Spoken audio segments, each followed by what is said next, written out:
Bendiciones, mis hermanos. Dios les bendiga a todos ustedes que están en sintonía de esta su radio, Fuerza Salvadora Radio Católica vía internet. Vamos a leer Vida de los Santos y hoy en este día le voy a compartir la historia de San Juan de Ribera, arzobispo de Valencia. Vamos a pedir que Él interceda por todas nuestras necesidades. Le invito a que usted exponga lo que usted necesite para que lo lleve a la presencia de nuestro Dios. Vamos a alimentarnos de estas vidas que muchos de nuestros santos cambiaron a leer la historia de estos héroes. San Agustín cambió a leer la vida de los santos.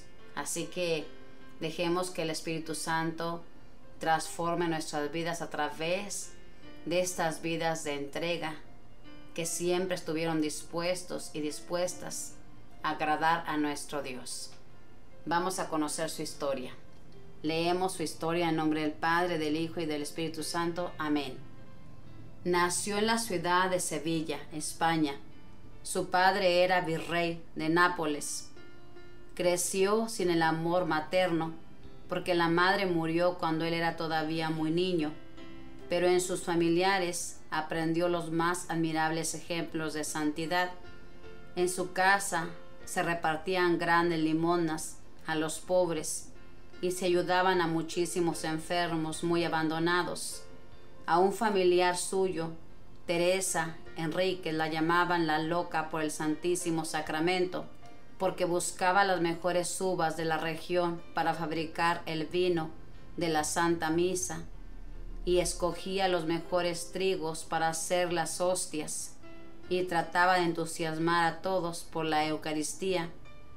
Juan de Ribera estudió en la mejor universidad que existía en ese entonces en España, la Universidad de Salamanca.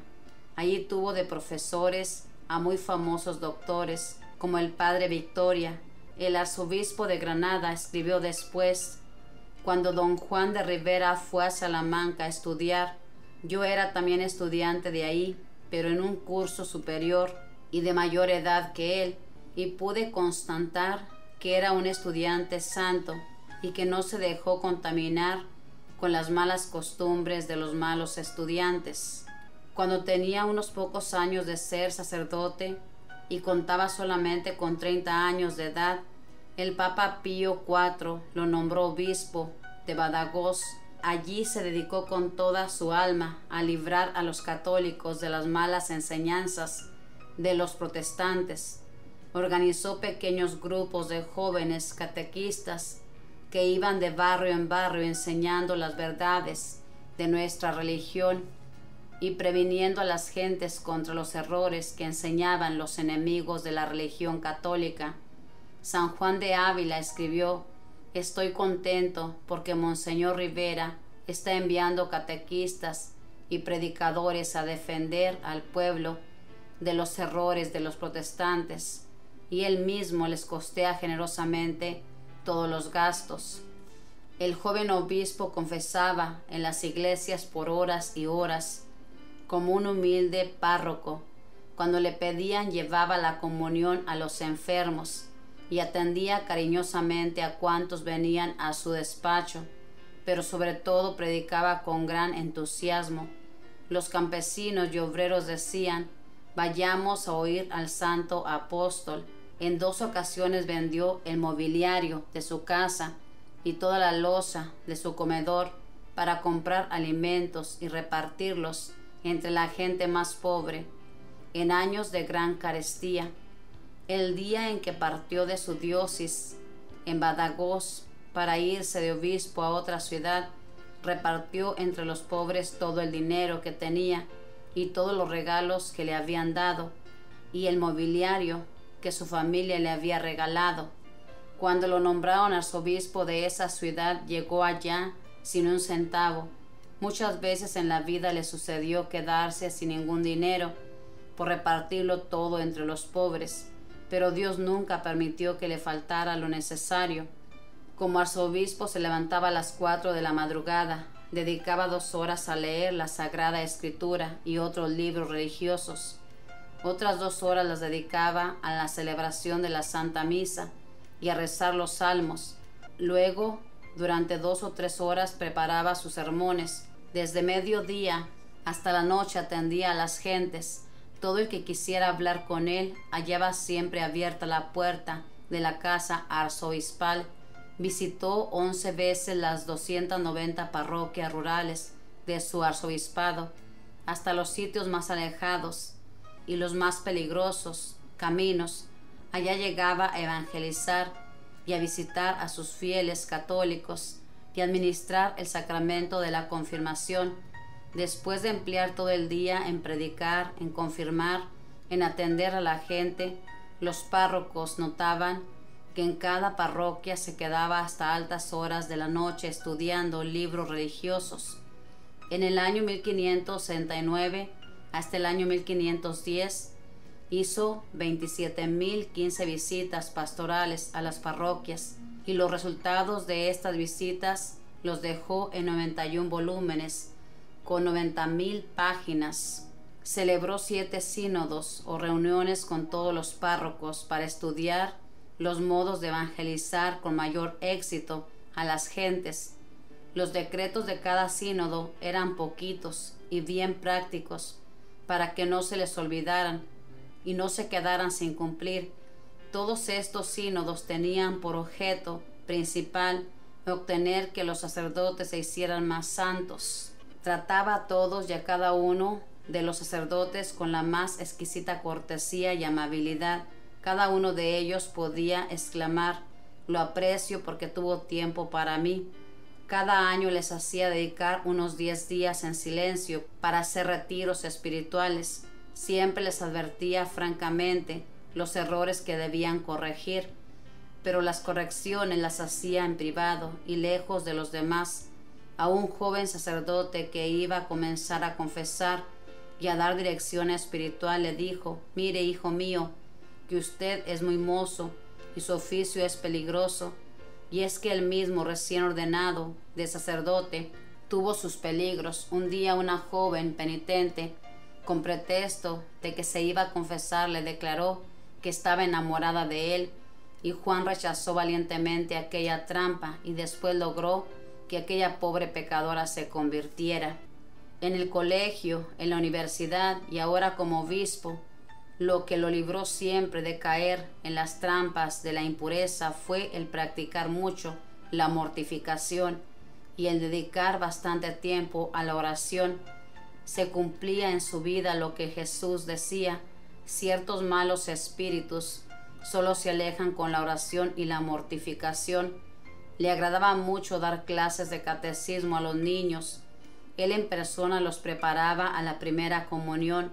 La gente veía con agrado al obispo sentado en el taburete en la mitad del patio, rodeado de muchos niños, enseñándoles el catecismo. Les repartía dulces y monedas y otros regalitos a los que respondían mejor las preguntas del catecismo, y a los más pobres les regalaba el vestido de la primera comunión. Para los jóvenes que tenían nobles ideas, puso un colegio en su propia casa arzobispal, y allí los iba formando con todo esmero y muy buena disciplina. Del colegio de San Juan de Ribera salieron un cardenal, un arzobispo, 12 obispos, numerosos religiosos y muchos líderes católicos. El rey lo nombró virrey de Valencia, y así llegó a ser al mismo tiempo jefe religioso y jefe civil, y la tranquilidad que en mucho tiempo no reinaba en aquella región llegó como por encanto. Él personalmente se preocupaba porque se administrara la justicia con toda seriedad. Una vez vino alguien a decirle que un juez le estaba haciendo injusticia en un pleito.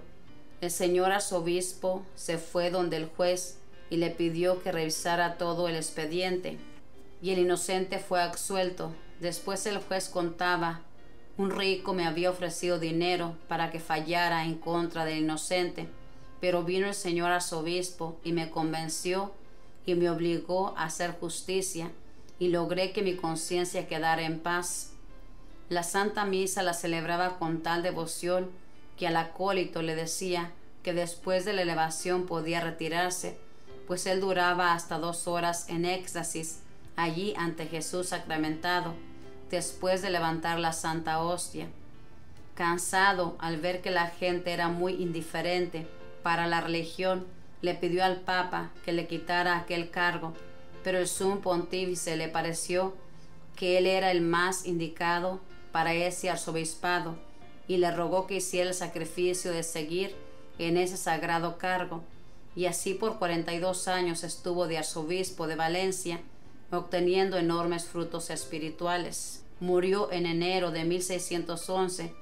Cuando se supo la noticia de su muerte, los niños recorrían las calles cantando: el señor arzobispo está en la gloria, obteniendo el premio de sus victorias. Durante los funerales, en el momento de la elevación de la Santa Hostia en la Santa Misa, los que estaban junto al cadáver vieron que abría los ojos y que el rostro se le había sonrosado por unos momentos, como adorando al Santísimo Sacramento.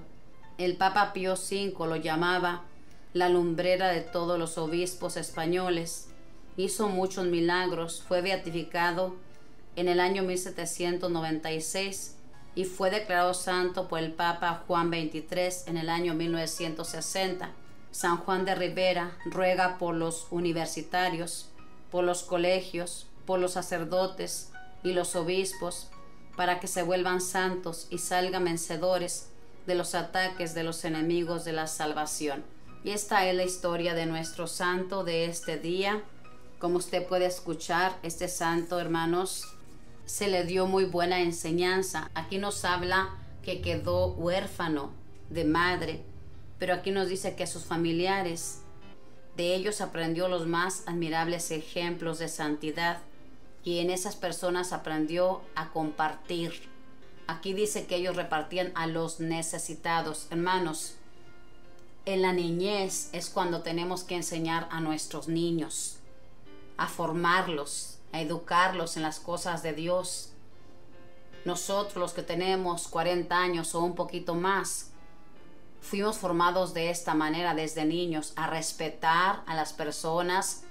Se nos enseñó a ir a la iglesia, se nos enseñó a rezar, y todo esto lo llevamos en nuestro corazón y lo practicamos. Ahorita en esta actualidad nuestros niños ya no se les enseña nada. La verdad que es algo bien triste, hermanos. Imagínense nomás cómo va a ser la nueva generación de todos esos niños que están ahí nada más listos para agarrar un teléfono, un tablet, una computadora, expertos en la materia, pero no saben nada de Dios. Es nuestro deber, hermanos, educar a nuestros hijos, a nuestros nietos y a todos los que tenemos a nuestro alrededor, enseñarles el camino de la salvación. Es lo que hicieron esos familiares, enseñarle a este santo el camino de la salvación, y él lo practicó toda su vida, haciendo el bien, repartiendo todo lo que Dios le daba con los más necesitados y visitando a aquel que necesitaba su ayuda. Ojalá que nosotros imitemos el ejemplo de nuestros santos, hermanos. No diga que no se puede, o no se excuse diciendo que ellos venían con esa santidad. No se excuse. Eran personas como nosotros, pero tenían un gran deseo de ser santos. Ojalá que el Espíritu Santo suscite ese deseo en nosotros de ser santos. Que Dios le bendiga y que la Madre del Cielo le cubra con su manto de amor y de misericordia, y que su ángel guardián le proteja de todo peligro. Le invito a que siga leyendo Vida de los Santos con nosotros. Que Dios me los bendiga a todos.